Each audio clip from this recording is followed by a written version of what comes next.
वालेकुम अस्सलाम। सुमेरा कि मेरा बेटा है तो नबीना है, चल फिर नहीं सकता, दूसरा अखा तो नबीना है। बड़ा इन्होंने बचाया है, हर शहर 4 हॉस्पिटल लै गए हैं।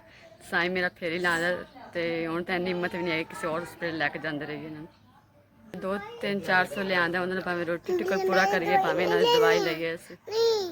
महंगाई हैगी है, बिजली के बिल आ जाता है, मसे घर का गुजारा होंदा है, भावें बच्चों की दवाई लईए तो भावें फिर घर का गुजारा करिए।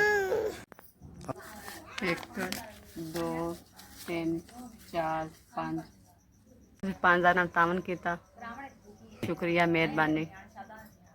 तुहानू अज करावे, थोड़े बच्चों की खैर करे, थोड़े माँ बाप की जिंदगी लंबी करे, थोड़ा सिर ते सलामत रहे, तुहानू होर अल्लाह हिम्मत देवे कि तुसीं लोगों की मदद करो, तावन लोगों नाल करते रहो।